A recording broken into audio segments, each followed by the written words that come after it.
Melanjutkan video sebelumnya, masih terkait proyek pengolahan string. Pada video kali ini, kita akan melihat contoh proyek lain. Yaitu, pada proyek kali ini kita akan memeriksa apakah sebuah string itu adalah sebuah palindrom. Apakah itu palindrom? Mungkin kalian sudah pernah dengar sebelumnya. Jadi, palindrom adalah sebuah string, bisa berupa angka atau teks, yang jika dibaca dari depan ataupun dari belakang, hasilnya akan sama. Sebagai contoh, misalnya string dengan digit angka seperti 1, 2, 3, 4, 3, 2, 1 adalah contoh dari palindrom. Kenapa? Karena jika kita baca dari kiri ke kanan ataupun dari kanan ke kiri, hasilnya akan sama jika dibaca. Contoh, kita baca dari kiri ke kanan. Jika dibaca dari kiri ke kanan, string ini adalah 1, 2, 3, 4, 3, 2, 1. Begitu pula jika kita baca dari arah kanan ke kiri, maka stringnya sama-sama 1, 2, 3, 4, 3, 2, 1. Atau contoh lain, string yang isinya seperti ini, 1, 1, 2, 2, 3, 3, 2, 2, 1, 1. Jika dibaca dari kiri, akan sama jika dari kiri ke kanan, akan sama jika kita baca dari kanan ke kiri. Itu jika stringnya berupa digit angka, ya, seperti ini. Contoh lain adalah jika stringnya berbentuk teks, misalnya ini, racecar. Jika kita baca dari kiri ke kanan, itu adalah racecar, ya. Kalau begitu pula jika kita baca dari kanan ke kiri, hasilnya racecar. Begitu pula dengan string hanah. Jika kita baca dari kiri ke kanan, sama dengan kanan ke kiri. Atau yang paling singkat itu Bob, ya. Jika kita baca dari kiri, B, O, B. Begitu pula jika kita baca dari kanan ke kiri, B, O, B. Ya. Jadi ini adalah contoh palindrom yang paling, contoh palindromnya yang cukup singkat. Begitu pula kalau stringnya hanya berisi satu karakter, ya, misalnya O gitu. Itu adalah sebuah palindrom. Nah, bagaimana algoritma untuk memeriksa apakah sebuah string itu adalah palindrom? Ya, idenya adalah kita bandingkan karakter pertama dari kiri dengan karakter pertama dari kanan. Ya, jika sama, ada kemungkinan string tersebut adalah palindrom. Ya, jadi ini karakter pertama dari kiri, kita bandingkan dengan karakter pertama dari kanan. Ya, jika mereka sama, maka ada kemungkinan palindrom. Tapi jika string pertama dengan karakter pertama dengan karakter terakhir saja sudah berbeda, maka sudah pasti bukan palindrom. Kemudian kita maju ke karakter kedua dari kiri, kita bandingkan dengan karakter kedua dari kanan. Ya. Apakah sama? Jika sama, maka ada kemungkinan palindrom. Jika berbeda, sudah pasti bukan palindrom. Demikian seterusnya sampai karakter yang berada paling tengah, ya. Jadi pada contoh ini kita akan gunakan dua buah variabel. Variabel pertama disebut post1, ini yang adalah variabel yang akan maju dari paling kiri ke kanan. Sementara variabel post2 adalah variabel yang mencatat atau mundur, ya, dari karakter paling kanan terus mundur ke paling kiri. Dan bukan ke paling kiri, mereka akan bertemu di tengah. Ya, jadi post1 akan bertemu di tengah dengan post2. Seperti ini, ya. Jadi kalau panjang stringnya 8 karakter, maka kita post1 akan berhenti sampai length per 2. Jadi sampai sini. Ya, sementara post2 ya akan mengikuti, ya. Jadi sampai tengah juga. Kita lihat algoritmanya. Ini secara script kira-kira seperti ini.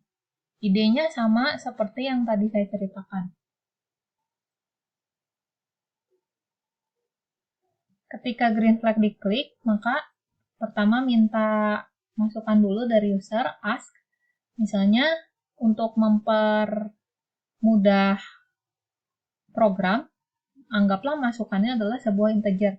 Ya, jadi kita pada contoh ini masukannya berupa integer, sehingga ketika di ask, enter in integer and wait.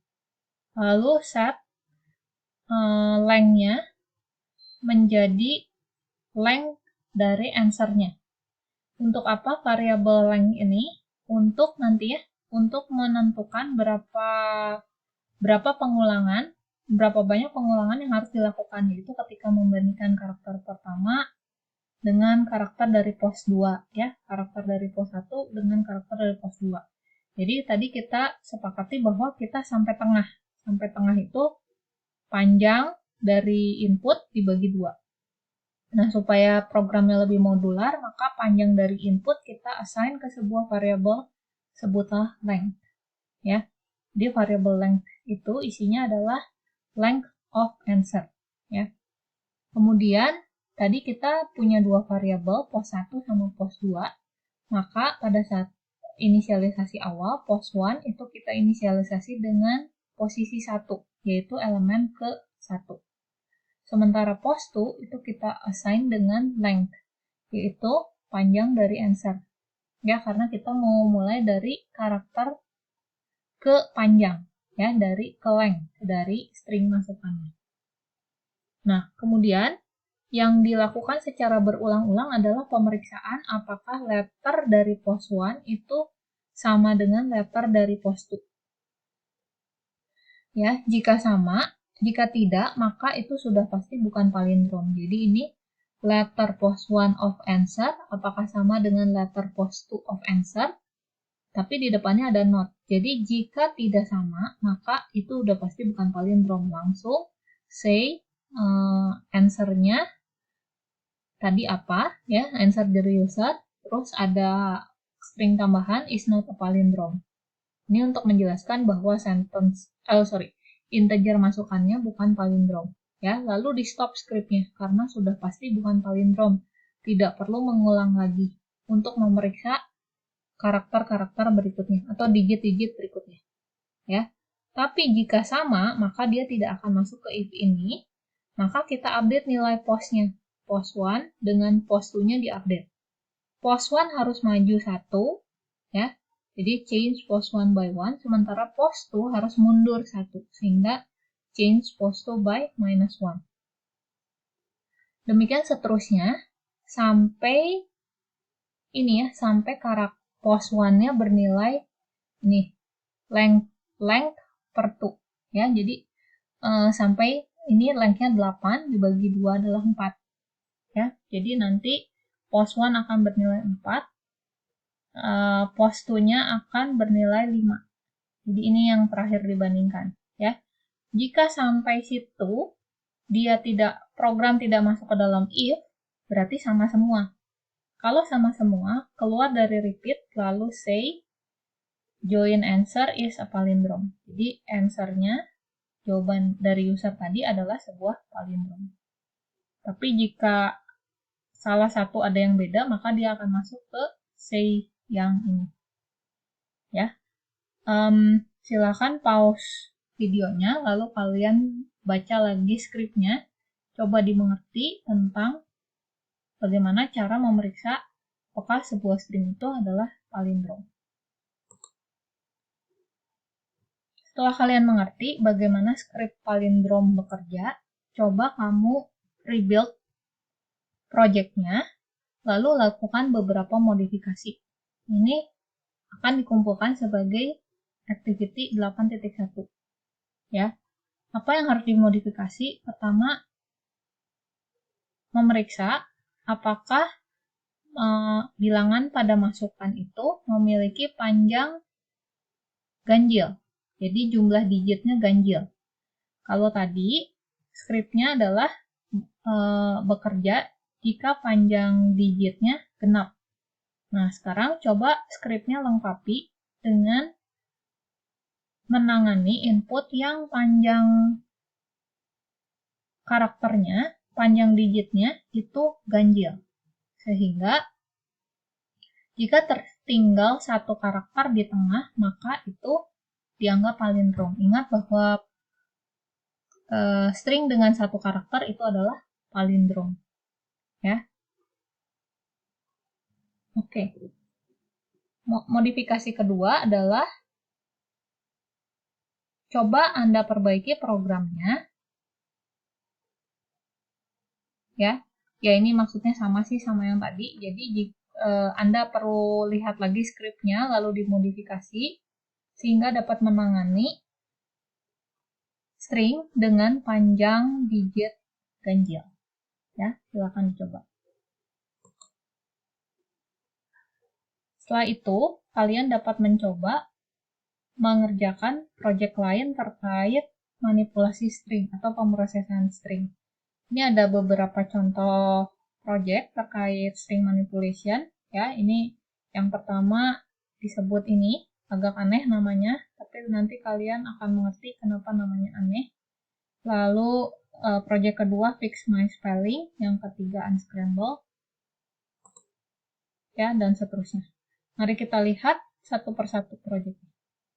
Nah, project pertama itu disebut ikpay atin lie. Kenapa namanya aneh seperti ini? Ya. Nah, ini penjelasannya. Jadi ada sebuah prosedur yang disebut dengan pick Latin prosedur. Untuk mengkonversi sebuah kata menjadi bahasa pick Latin, ya, yang pertama harus dilakukan adalah memindahkan karakter pertama ke paling belakang. Setelah itu tambahkan letters I. Jadi tambahkan string I. Jadi kalau misalnya kamu punya kata suku kata to, ya, pindahkan huruf pertama ke belakang. Jadi alk, T-nya pindah ke belakang, lalu append dengan substring I. Ya, jadi dalam pick Latin, talk itu menjadi alk type. Atau contoh lain, misalnya kamu punya kata fun. Ya, dalam pick Latin, fun itu menjadi un, f, I. Sehingga dalam fun dalam pick Latin itu unfei dan seterusnya. Ya. Nah, berdasarkan aturan tersebut, bagaimana mengkonversi sebuah word menjadi pick Latin word? Coba kalian tebak apa kata sebenarnya dari judul ini.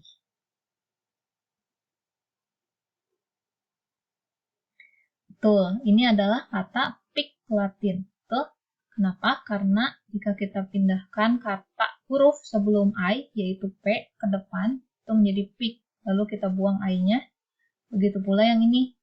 Jika kita lihat karakter sebelum I, itu adalah L, kita pindahkan ke depan, itu menjadi Latin. Ya, jadi kata-kata di judul itu adalah pick Latin dalam bahasa pick Latin. Ya, sehingga strateginya adalah seperti ini. Misalnya inputnya adalah scratch, maka kita kopikan ya karakter kedua sampai karakter terakhir ke output. Jadi ini anggaplah variabel output. Jadi kita tulis scratch itu ke dalam variabel output. Lalu huruf pertamanya S itu kita pindahkan atau kita append ke output. Itu sebagai langkah kedua.